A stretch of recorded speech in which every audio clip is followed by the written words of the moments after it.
So what would Christmas be without some limericks? Here are some for you. It's candy time and I won't budge. I won't leave it up to the judge. My recipe's better, yours is dry, mine is wetter. I declare that I make the best fudge. Your stocking's so full it's insane. What all's inside is far from plain. So much there could be, dump it out and we'll see. That stick is a candy cane. That one was a little hard. Try this one. So a skeptic, you want solid proof that Santa was here on the roof?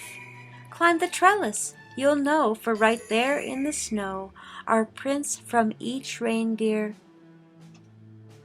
Hoof! And the last limerick. Get this right and you're a winner. Jack Frost is one awesome showman. Can make naked trees white, almost glow, man. Can dump tons from the sky. Winter drifts please the eye. But only humans can create a snowman. Merry Christmas.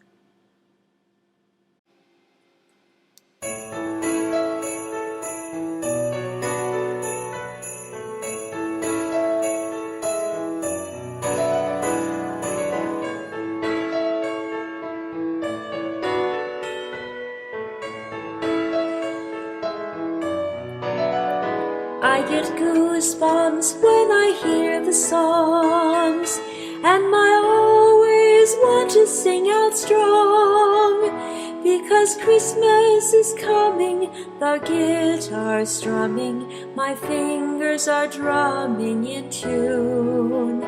I get goosebumps when I see the lights, and the malls are decorated bright. With the songs I'm humming, the snow is numbing, 'cause Christmas is coming soon. Christmas, Christmas, how I love the name. Christmas, Christmas, I always feel the same. I get goosebumps when I hear the bells, and my heart always wants to swell, because Christmas is coming, the carols I'm humming, great homecoming for some. I get goosebumps when I hear ho-ho, and the sky is swirling with snow. Yes, the cold is numbing, but joy is brimming, 'cause Christmas is coming, come.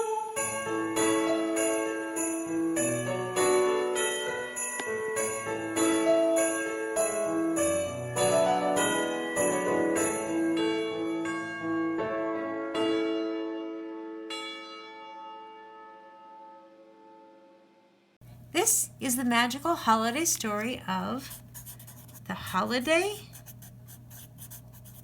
hat. And there it is, the holiday hat. So once upon a time, there was a lovely little old lady. She had little round glasses, and she wore a bun on the top of her head, and in her hands there were always 2 knitting needles working hard with a ball of yarn at the side, while she sat in her rocking chair, rocked away, slippers on her feet, and created all kinds of things. And one day she needs another arm, she created a holiday hat. It was a lovely hat, a green hat with a red pom-pom. It was beautiful until, well, it still was beautiful, but everything was going well until suddenly something in the form of a feline monster, a little cat, came along with his long paws, striped paws, and grabbed the hat and started to bat it around, up and down, and all around, batted the hat until he got the hat caught in his claw and jumped on the table, and the window, which was open at the time, because there was some nice breeze and it wasn't that cold outside.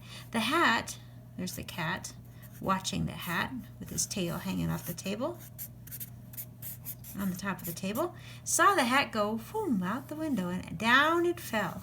However, the hat did not fall to the ground. Instead, it got snagged in the branch of a big tree. There's a little branch right there, and it snagged the old hat. So there it was, in the tree, not on the ground, but not exactly easy to reach, even though the cat could have climbed out the window. He thought it was probably lost, so he didn't bother. But above that branch was another branch on which there was a nest. It was a nest with some eggs, and there was a bird singing away some Christmas melody, Carol of the Birds, when it suddenly spotted the hat and thought, maybe some of that yarn could be woven into my nest and keep my eggs warm. Well, the bird was going to fly to the hat until a breeze came by, and poof, the hat blew off the branch and landed down into the warm little hands of a baby who was sitting in his stroller, wrapped up with a nice cozy hat in the nice cozy stroller. His mother, of course, wasn't paying attention. She was busy talking to her Gabby friend. But the hat blew down, and the baby grabbed it and thought it was a very smooth, soft toy. The little pom-pom tickled, and the baby laughed. Ha, ha, ha, ha. That tickled to the baby's cheek. And the baby was having a really good time until something came along in the form of a demonic little dog. And that dog said, I want that toy. If it's so fun that the baby's laughing, I'll laugh too. And he grabbed the hat and he put it in his mouth. And here we go. We have the dog with his ears, his wide eyes, and his nose, and his mouth. And in his mouth is the pom-pom. And he ran around the park. And he ran to the tree. And he ran around the next tree. And he ran around the pine trees, the big, tall pine trees, all around the park until his owner spotted him. Oops. And his owner, a little girl with black pigtails and a hat of her own, said, Hey, what are you playing with? Come here.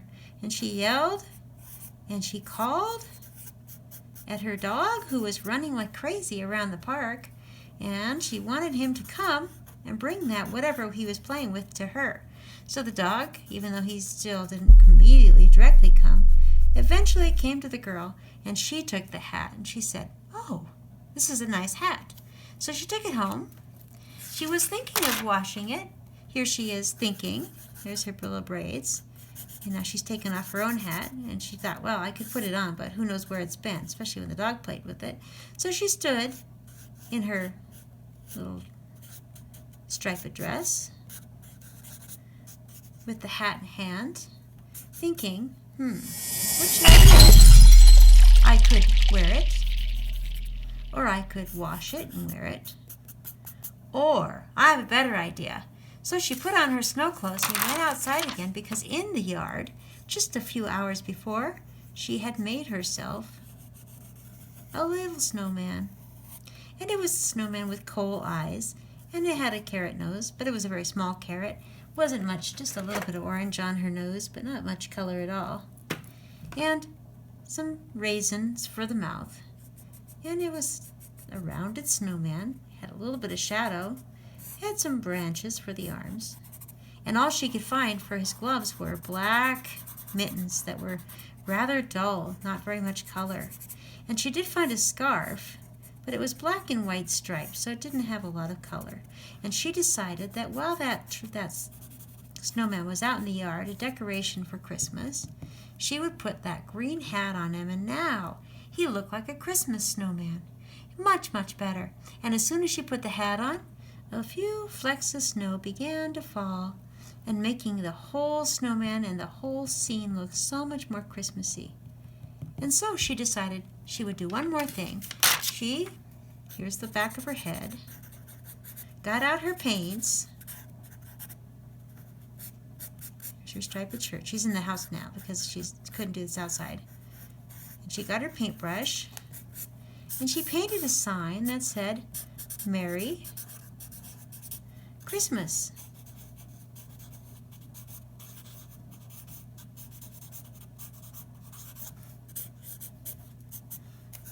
And she got some red paint.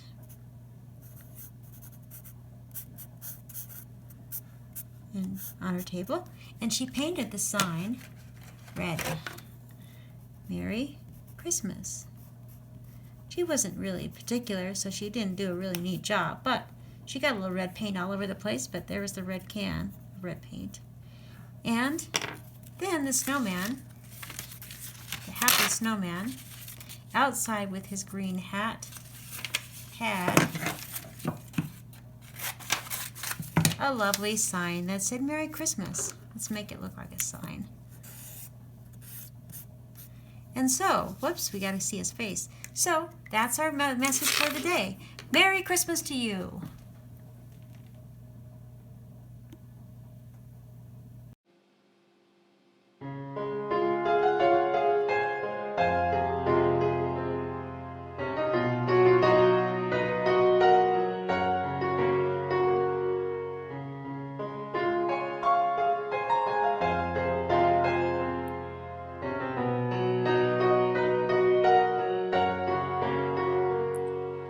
You are my hope, all eyes fix upon you.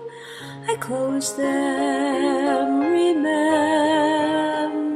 that we are all members of the human race. In you we see God's face, born in winter's cold and a humble place. Angels gathered round, men heard the sound, the hosannas rang and the angels sang. And tonight I'll join the throng, singing their song. You are my hope. You are my hope.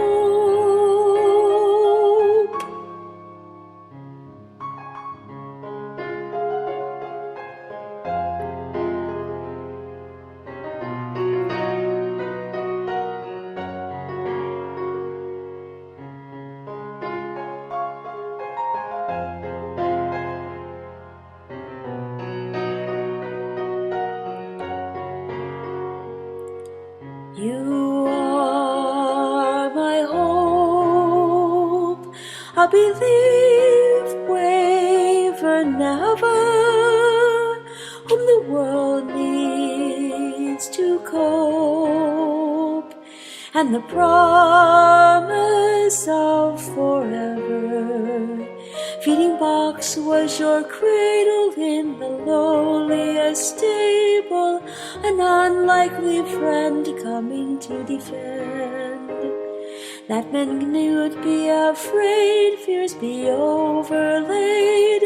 I am fixed on you and your promise made. No, my courage will not fade. Small babe in rags, you are my hope. You are my hope.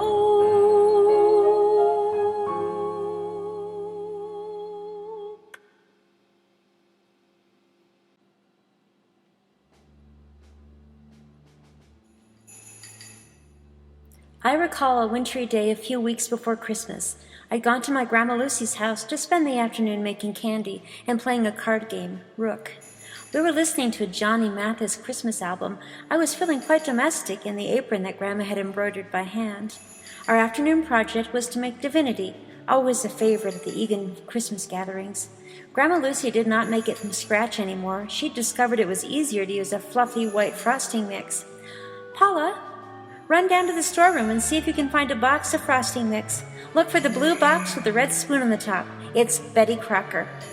Grandma pulled off the vinyl covering and snapped the beaters into her large white mix master. I rushed down the slippery tiled steps, clinging to the rail. The basement smelled musty and ancient, and the top of the storage room door squeaked against the casing as I pulled it open. I always felt a little creepy in that room, which seemed so empty because its only furnishings were a dusty black footlocker, stack of boxes containing clothing and mothballs, and a whole wall of overburdened shelves and an enormous deep freeze that held enough food to feed an army. I looked quickly but thoroughly and found no frosting mix. If we needed green beans or flour, these were never scarce. Grandma's sloped shelves strained with the weight of dozens of cans of kidney, wax, and green beans. Who'd want to eat wax beans, I wondered, as I pulled off the bottom can to watch the others roll forward a space. I'd seen Grandma and Grandpa eat chili time and time again, but it was always out of a can. What did she do with all these beans? I surveyed the shelves from top to bottom twice and quickly concluded that a trip to the Super Save grocery store was in order. I bound up the stairs 3 at a time to tell her. "No frosting mix down there, Nanny. Guess we'll have to go to the store." She looked up from the wax paper sheet she was buttering. "Then get on your coat." I was back in a flash, my light blue quilted ski jacket with the fur-lined hood all zipped up to keep out the 30-degree air. I pulled on my white fur-lined boots over the stirrups of my green polyester stretch pants. I was good to go. The walk to Super Save was dreary.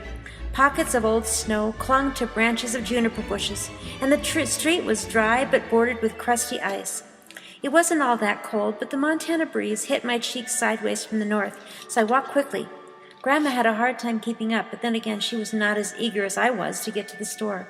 To her it was just the market, but to a 7-year-old it was a land of fascination and delight. I only had to step on the mat, and the door flung open, beckoning me in. Inside was an old-fashioned lunch counter where we'd sometimes stop for a milkshake. I loved spinning those green vinyl-topped bar stools. The pedestals would groan as I cranked them up for a spin. Above the counter were large posters of mouth-watering delights, cheeseburgers, grilled cheese sandwiches, and banana splits. Of course, I never cared much for the banana splits, but the grilled cheese looked mighty appealing to a child who had just had an overdose of fudge. "Can we have some lunch, Grandma?" I asked as she puffed in, a minute behind me, her cheeks flushed from the cold. "I think we should hurry and make the divinity," she said. "Grampy doesn't like when we're gone very long. We'll have lunch at home. Let's go see if they have frosting mix." I grumbled in agreement.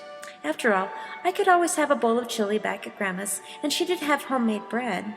And we really did have projects.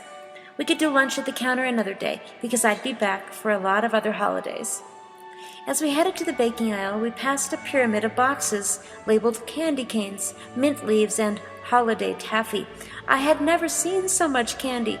Metallic red garlands with silver bows snaked around every cashier's stand, and White Christmas boomed over the intercom.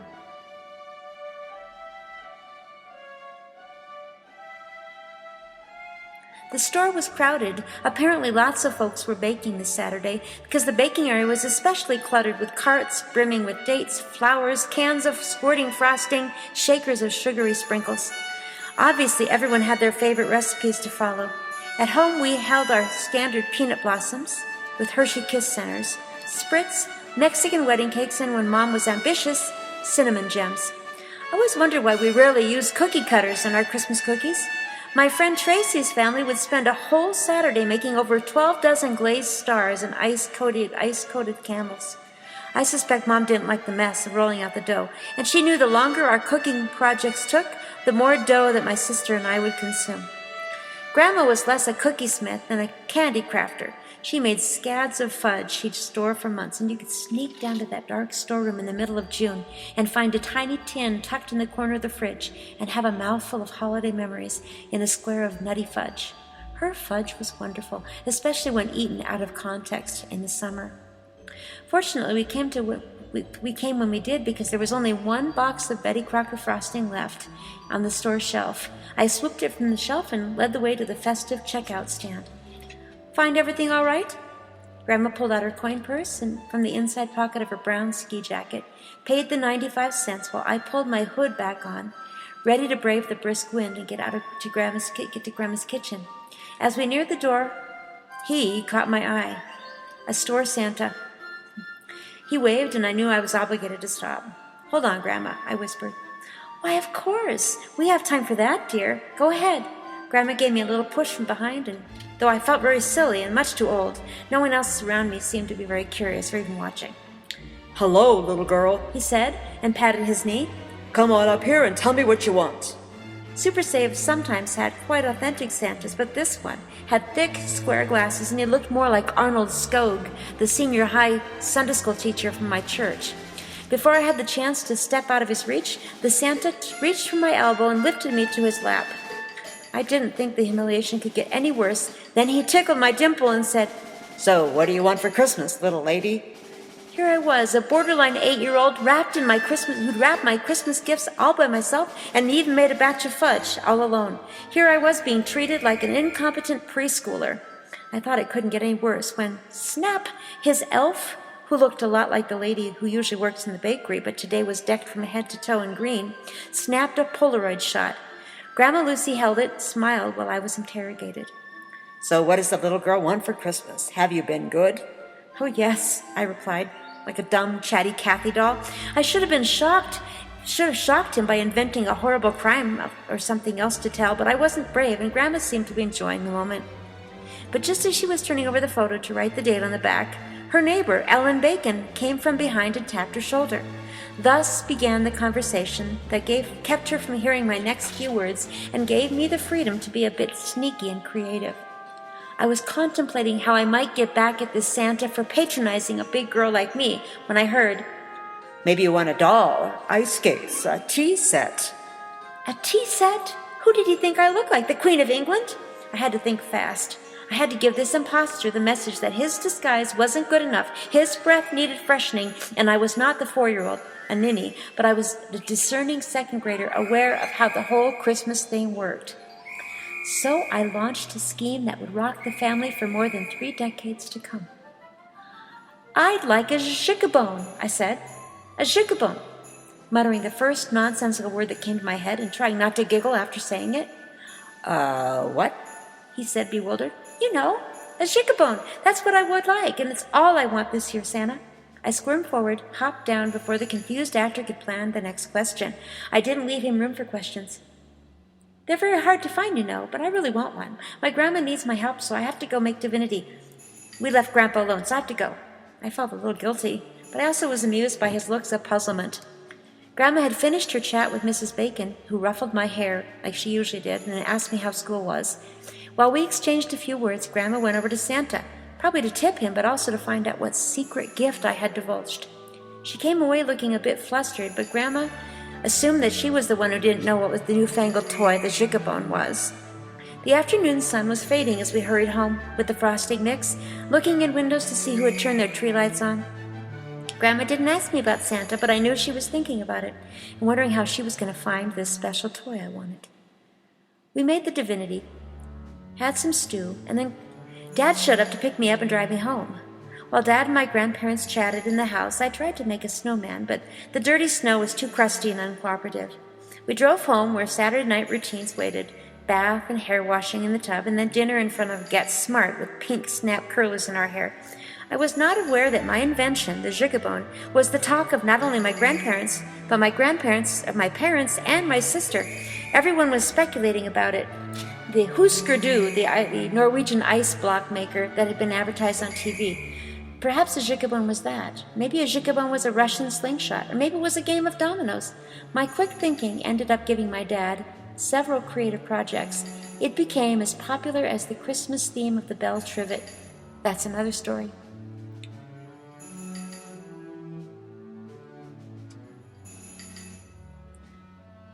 So I hope you get a jicabone for Christmas. Merry Christmas.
2020 has had plenty of rocks and rubble, and isolation's no vacation, it can lead to trouble.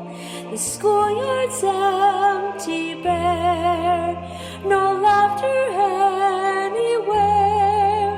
With no classroom, we're doomed, there's just Zoom. No choir practice, and the fact is, singing is too dangerous.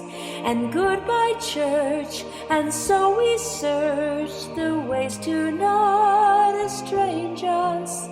No longer feel engaged, all masked, distance, and caged, and not just blue, but often enraged. Put the gloom away, join the dance and sway. Things will be fine, the sun will shine, with good things on the way.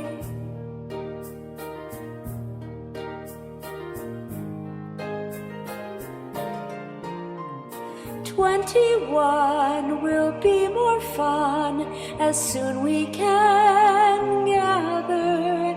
Activities resume with ease, happy ever after.